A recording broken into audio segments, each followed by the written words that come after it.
તો જમ્મુ કાશ્મીરમાં આતંકી હુમલા પછી ગુજરાત પોલીસ સતર્ક છે। પોલીસ અધિકારીઓ સાથે ગૃહ રાજ્યમંત્રીની બેઠક પણ યોજાઈ। જુદા જુદા જિલ્લા અને શહેરોના પોલીસ અધિકારીઓ સાથે બેઠક યોજી હતી। વિડીયો કોન્ફરન્સથી ગૃહ રાજ્યમંત્રીની પોલીસ અધિકારીઓ સાથે હાલ આ તમને દ્રશ્ય બતાવી રહ્યો છું, જે રીતે જોઈ શકાય છે કે જેમાં તમામ જે લોકો જે છે, તમામ જે પોલીસ વડા છે તેમની અત્યારે હાલ અહીં જોવા મળી રહ્યા છે। વીસી લેવાઈ રહી છે વિડીયો કોન્ફરન્સ થકી।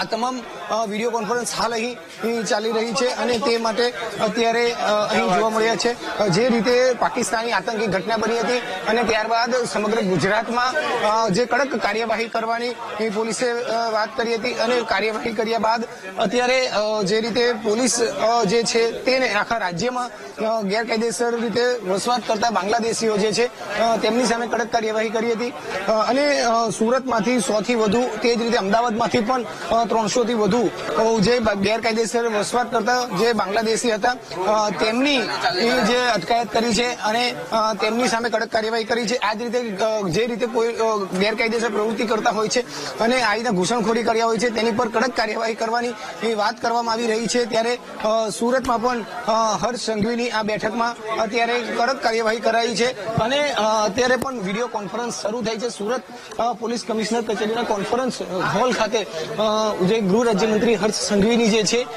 તે અત્યારે આ રીતે કોન્ફરન્સ શરૂ થઈ છે અને અત્યારે કડકમાં કડક કાર્યવાહી કઈ રીતે થઈ શકે તે માટેની સૂચનાઓ અપાઈ રહી છે। સુરત પોલીસ કમિશનરના આ જે ઓફિસ છે ત્યાં આખા રાજ્યના તમામ પોલીસ વડા છે તેમની બેઠક બોલાવાઈ છે। વિડીયો કોન્ફરન્સ થકી આ બેઠક અત્યારે શરૂ થઈ છે અને તમામને એ આદેશ આપવામાં આવ્યા હતા તે મુજબની કામગીરી થઈ છે કે નહીં તે મુજબનો રિવ્યુ લેવામાં આવશે। આગામી સમયમાં કઈ રીતે કામગીરી કરવી તે બાબતેનો પણ રિવ્યુ લેવામાં આવી શકે છે અને આદેશ કરાઈ શકે છે।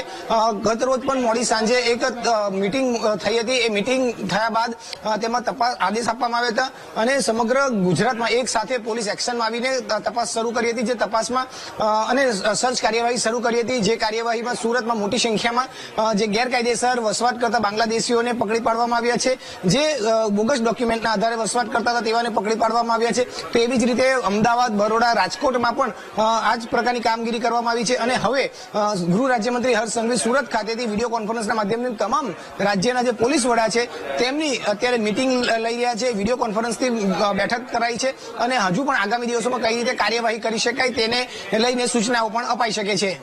કેમેરામેન દેવેશ સોલંકી સાથે ધ્રુવ સોમપુરા, વીટીવી ન્યૂઝ, સુરત।